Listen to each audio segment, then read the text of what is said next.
Po, mapagpalang umaga po para sa lahat at tayo po ngayon ay nasa Joshua chapter 23 na kung saan ito po ay farewell message ni Joshua sa mga Israelita.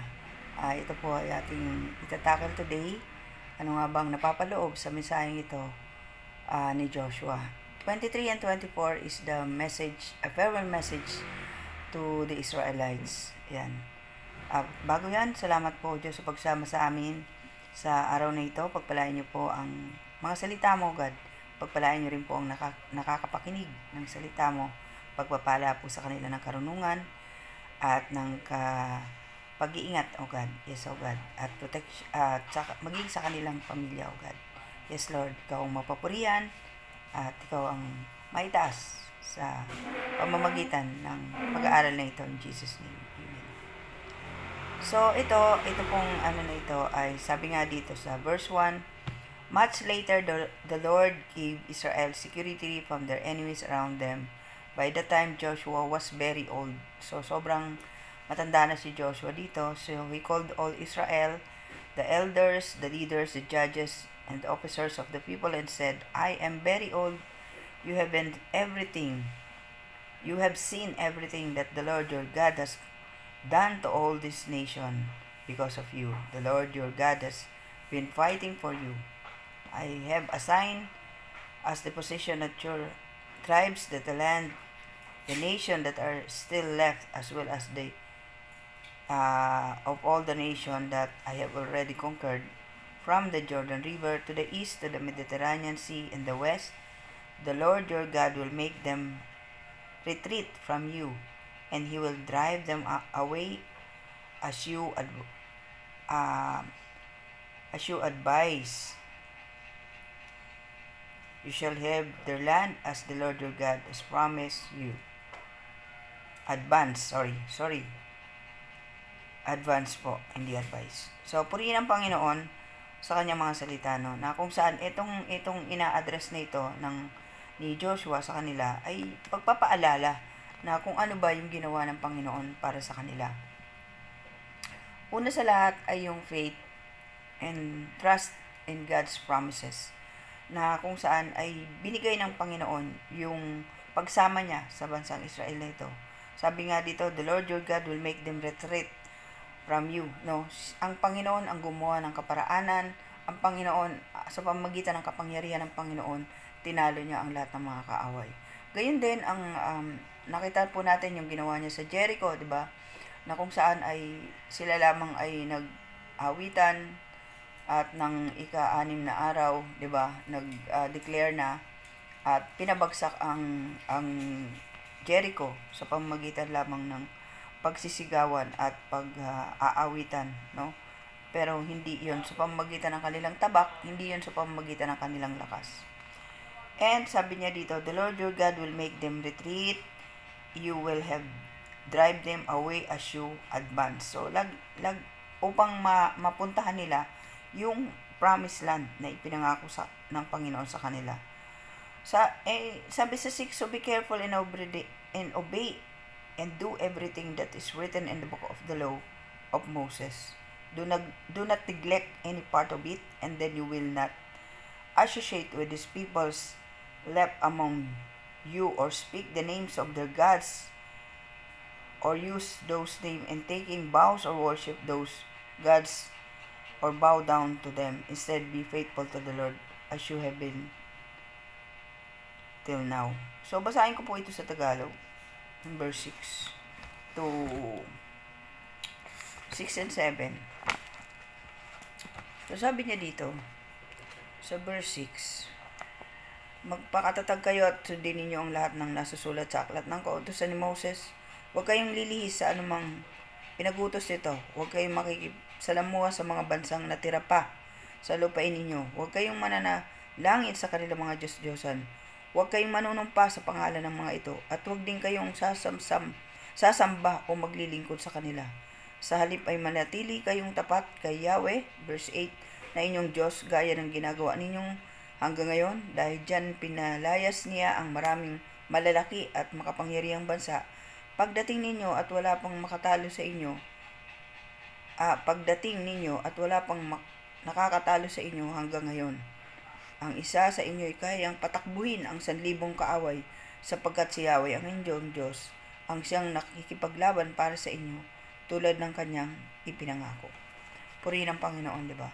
Dito maliwanag ni sinasabi ng Panginoon kung sino yung lumaban para sa kanila. Ito ay pinapahayag ng salita ng Panginoon na paano ba sinamahan ng Panginoon ang laban sa mga kaaway ng mga Israelita. Pero may kondisyon ng Panginoon dito na kung saan ay sinasabi rito sa pamamagitan ni Diyos, huwag sasamba, huwag man lang gagamit o huwag man lang mananalangin sa mga Diyos-Diyosan na ito. Huwag gagamitin itong panunumpa, huwag din maglilingkod sa mga ito. At yun ang kinagagalit ng Panginoon, ay ang pagsamba sa mga Diyos na gawa ng kaaway, sa mga Diyos na gawa ng kamay, sa ibang Diyos na kung saan ay sinasamba ng mga ibang nation around the Israel. Kaya nga ang gayon na lamang ang pagpapaalala dito ni Joshua, kasi mapayapa na sila dito. Nakarating na sila dun sa Promised Land. Nagkaroon na na-conquer na ni Joshua sa pamamagitan ng Panginoon ang mga land na yon, na kung saan i-divide na rin yun sa 12 tribes of Israel. Pero dahil sa katandaan niya, may katandaan na siya, talagang matanda na siya, pero meron pa siyang mga bayan na hindi nasasakop. Kaya nga ito ang kabilin-bilinan ni Joshua at sa biyaya ng Panginoon ay sasamahan pa rin ng Panginoon ang bansang ito, na kung saan ang bansang pinili niya. At sinabi niya nga rito, huwag magpakatatag at ang lahat na nakasulat sa kautusan ay huwag lilihis at huwag, kumbaga, hindi nila dapat ito ay salansanin o talikuran, 'di ba? Na kung saan ito ang isa sa pinakabili na bilin niya dito, na kahit na 1,000 sabi niya dito, kahit na 1,000 kaaway na ang raragasa sa kanila o makikipaglaban sa kanila, ay mananatili silang pagtatagumpayan ng Panginoon, sapagkat Panginoon ang lalaban para sa kanila. So, God fight your battles, my battles, every one of us. The Lord God fights our battles. Maari, hindi mo lang napapansin, pero nagtatagumpay ka dahil sa Diyos. Minsan hindi na-appreciate ng tao yan, kasi ang tinitingnan niya ay ang kakayanan niya bilang isang tao. Pero tandaan po natin, ang Panginoon ang patuloy na lumalaban para sa atin, ang nangako sa atin that He will be with us, He will never leave us, He will be with us until the very end of this age. Na kung paano siya kumilos para sa atin. Pero ang lahat ng yan, yun nga, ang kondisyon ng Panginoon ay huwag na huwag kang lilihis sa kanyang salita. Huwag na huwag kang mananambahan sa ibang mga Diyos. Huwag na huwag mo silang tatawagin, huwag na huwag mo silang paglilingkuran, sapagkat ang Diyos natin ay iisang Diyos na makapangyarihan sa lahat, na siyang lumikha ng langit at lupa at hindi siya nilikha ng tao lamang. And put your hope in the Lord, in the promises of the Lord, kasi yun lang yung magbibigay sa atin ng tiyak na katagumpayan, na kung saan ay yung pag-asa natin, minsan kapag sa tao tayo umasa, nagfi-fail yan eh. Ang tao nagfi-fail. But the Lord, ang Panginoon, ay hindi nagfi-fail sa kanyang pangako simula pa nung una hanggang sa mga panahon na ito. Kaya patuloy po tayo magtiwala sa Panginoon, yung ating spiritual inheritance sa Panginoon, at yung pagsunod natin sa mga commandment ng Panginoon, kung paano sinunod lahat ng yun ni Joshua. 'Di ba po? Na kung saan sabi nga, 'di ba, dun sa kanyang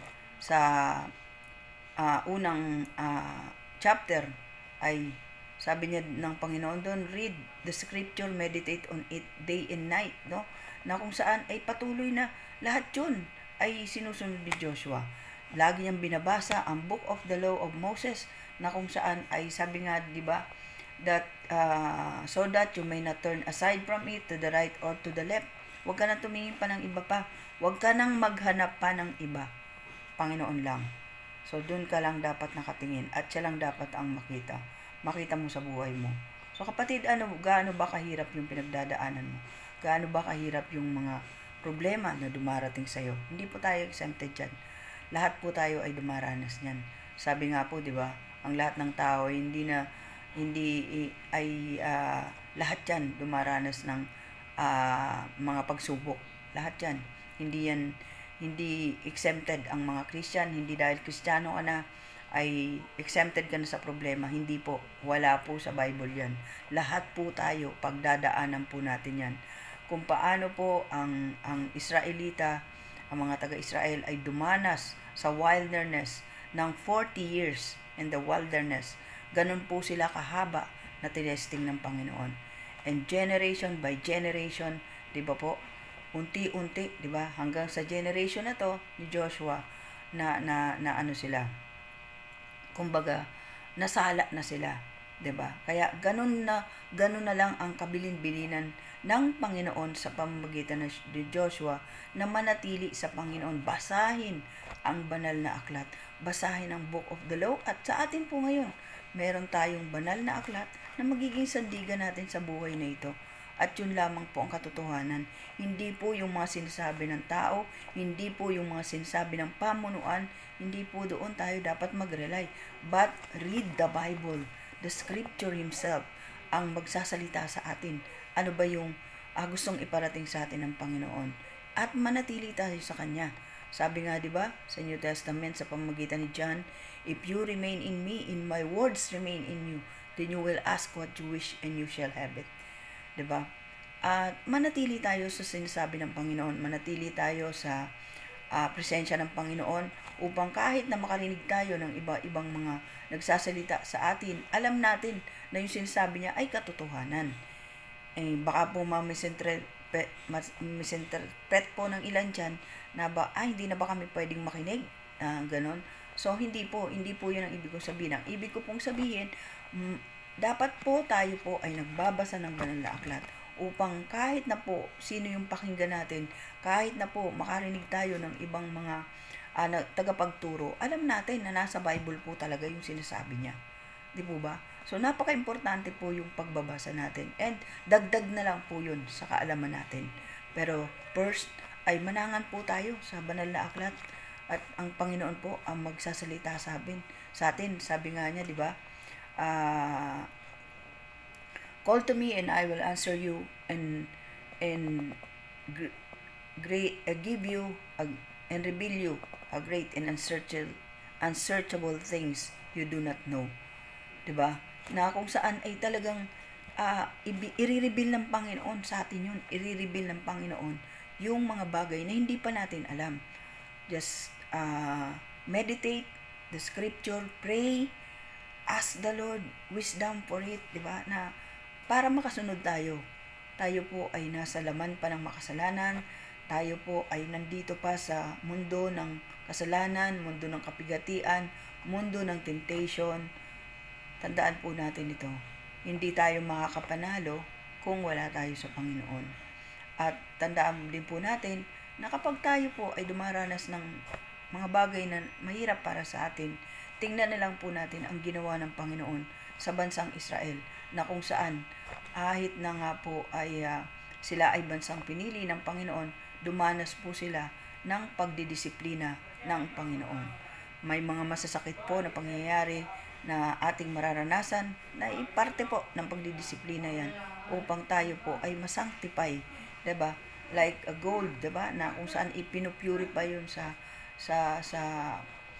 pamamagitan ng apoy. Ganon din po tayo. Bago po tayo makarating dun sa promised land o the eternal life na ipinangako sa atin ng Panginoon, kailangan po nating masanctify. Kailangan po nating ma-purify. At magagawa lamang po natin yon sa pamamagitan po ng pagme-meditate, pagbabasa, pananalangin, at pagsunod sa Panginoon, sa sinasabi ng Panginoon. Sabi, di ba? Huwag tayong lilihis sa kaliwaman o sa kanan, kundi tayo ay manatili sa Panginoon. Sabi niya nga, not a single word has failed out of all the good things that the Lord your God has said concerning you. Wala man lang nag-fail doon. Lahat yan ay mangyayari. Kaya manangan po tayo sa Panginoon. Manangan po tayo sa pangako ng Panginoon.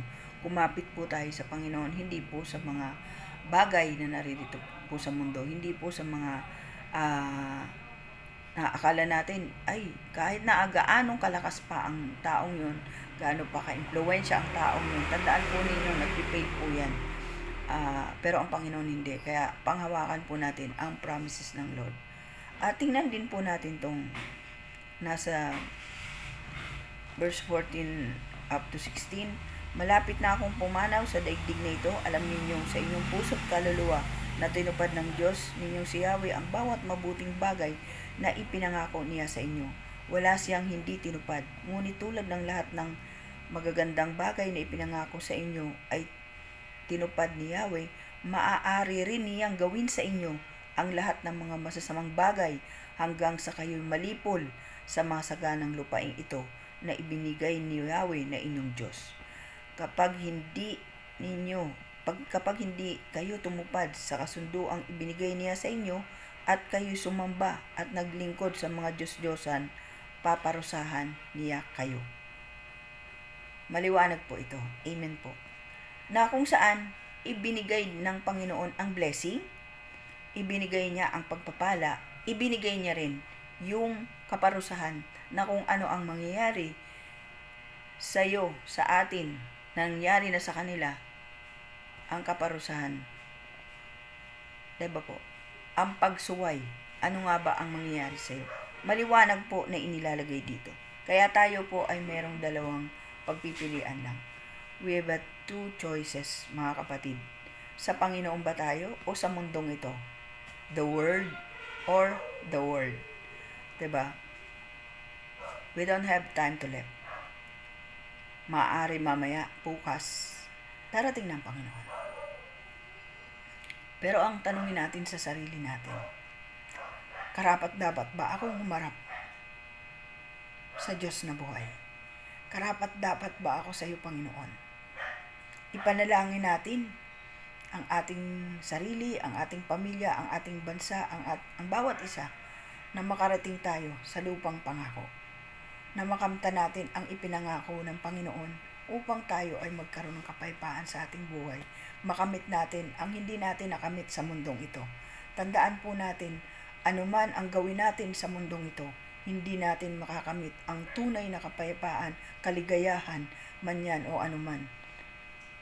Hindi po. Sa piling lang ng ating Panginoong Hesus natin matatagpuan yun. Kaya kahit na anong gawin mo, pagkukumahog, paghahanap ng mga bagay na ikasasaya mo, ito lang kasi ang kaligayahan ko, ito lang dito ako magiging payapa. Hindi totoo yun, kapatid. Kasinungalingan yun. Pag may nagsabi sa'yo ng ganyan, kasinungalingan yun. Hindi totoo na sa mundong ito may kaligayahan, may kapayapaan. Hindi totoo yun. Sa piling lang ng Panginoong Hesus. Kaya kung ikaw, inaasam mo yung mga bagay na yon, asamin mo ang lumapit sa Panginoong Hesus. Asamin mo ang buhay na walang hanggan. Asamin mo ang sumunod sa Panginoon at sa kanyang mga salita. Tandaan po natin ito, mga kapatid. Kung ikaw, nahihirapan na dito sa mundong ito, higit na higit na higit, maka 1,000 beses o higit pa ang paghihirap na daranasin mo sa impyerno.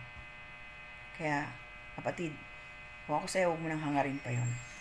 Kung yung maliit na bagay, kung yung kahirapan dito sa mundong ito ay hindi mo na kaya, ano pa kaya yung aabutin mo dun sa impyerno? Binigyan tayo ng isang aral patungkol doon sa pamamagitan ng buhay ni Lazaro at ng mayaman, na kung saan hinihiling ng mayaman na nandun sa Hades na kahit dulo man lang ng daliri ni Lazaro ay isawsaw sa tubig upang idikit sa kanyang labi dahil sa sobrang init doon. So, isa yun sa paglalarawan na kung ano ba ang meron doon. Huwag na po nating hangarin yun. Endure lang po natin yung pain, sufferings, and trials dito sa ibabaw ng mundo. Sabi nga, di ba, manatili tayo sa Panginoon. Magtitiis tayo ng konting panahon. At makakaharap tayo sa Panginoon. At maliligtas tayo kapag tayo ay nakapagtiis. Patient, di ba? Sa New Testament, self-control, lagi. Huwag po tayo makipagkompetensya sa kaaway. Kasi ang kaaway, wala yung ginawa kundi i-tempt ang lahat ng tao. I-deceive ang lahat ng tao. Lalo na ang mananampalataya. From the very beginning, si Eva ay dinisib niya na hanggang sa mga panahon po na ito. Lahat ng tao ay nililinlang niya. Tandaan po natin, kapatid, kung ikaw ay isang Kristiyano na, inuutusan ka ng Panginoon na mag-disciple ka. Go therefore and make disciples of all nations. Dahil si Satan po, nagdi-disciple din. Huwag tayong makipagkarera sa kanya sa kasalanan. Huwag tayong makipagkarera sa kanya sa temptation. But, makipagkarera tayo para may share ang gospel. Maraming salamat po sa buhay ni Joshua. Nakita po natin dito na yung pagtitiwala din sa Panginoon. Pagtitiwala sa kanyang pangako, yung pag-asa, at ganun din ay yung pagbibigay niya rito. Kung ano yung kahinatnan mo, kung ano ang kahinatnan ng isang tao sa hindi pagtupad sa kanyang commandments. Doon po sa Deuteronomy, magmula sa Deuteronomy, diba, ay ibinigay na doon sa pamamagitan ni Moses yung na protection against curses, diba? Kasama na din po yung mga infertility, failure, confusion, stolen spouses, resistance, scarcity, stolen property, stolen children, oppression, mental illness, source and loss of beauty, idolatry, being vilified, insect, plagues, seared conscience, enslaved youth, na kung saan ay and barren land, indebtedness, destruction, captivity, suffering, invasion, pillaging, being besieged, self-destruction, husbands turning on their wives, wives turning on their husbands, unending plagues, unending diseases, other calamities, population collapse, exile, despair, and despair. So, ang dami, di ba? Ang dami. Na kung saan binanggit na sa kanilang lahat ng iyon. At kung nagbabasa po tayo ng Old Testament, alam po natin na ang lahat ng ito ay nangyari sa mga ibang generation. Naranasan po nila ito. At sabi rito, magpapatuloy pa rin yan. Sabi nga dito, maaari niyang gawin sa inyong lahat ng mga masasamang bagay hanggang sa kayo malipol sa masaganang lupang ito na ibinigay ni Yahweh na inyong Diyos. Ang nagsalita noon ay Diyos. Noon, ngayon, at magpakailanman. Iisang Diyos na nagsalita sa atin. Iisang Diyos na lumikha ng langit at lupa. Iisang Diyos na lumikha sa atin. Wala pong ibang Diyos, kundi siya lang. Kaya panghawakan po natin ang kanyang pangako. Binibigyan tayo ng Panginoon ng warning sa pamamagitan ng banal na aklat nito. Sa pamamagitan ng salita ay sa pamamagitan ng naranasan ng bansang Israel. Na kung saan, sabi nga sa Roma chapter 15 verse 4, anumang naisulat noon ay isinulat para sa ating ikatututo upang sa pamamagitan ng pagtitiis at sa pagpapalakasan ng loob mula sa kasulatan magkakaroon tayo ng pag-asa. So lahat ng yan isinulat para sa atin na nabubuhay ngayon. Napakabuti ng Panginoon. Mahal na mahal tayo ng Panginoon. Bakit? Ayaw niya na ulitin pa natin yung nangyari noon. Ayaw niya na maranasan pa natin yung nangyari noon. Ganun niya tayo kamahal. Nararamdaman mo ba yun? Once na nagbasa ka ng banal na aklat, mararamdaman mo kung gaano kamahal tayo ng Panginoon. Yung sinasabi niya lagi, maraming beses niya sinabi sa Old Testament. Mag-ingat tayo, huwag tayo mag-alala. Diba? Isang pagpapaalala sa atin yun na may kalakip na pagmamahal. At ang babalang ito na sinasabi rito sa banal na aklat, ay babala yun para tayo ay pagharian ng takot.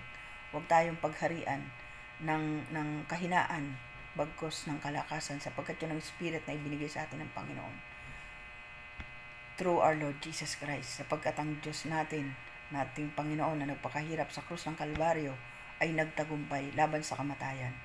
At sa kanyang pagkabuhay na muli, tayo po ay may assurance na bubuhay hindi tayo sa huling araw kung tayo ay mananatili sa Panginoon.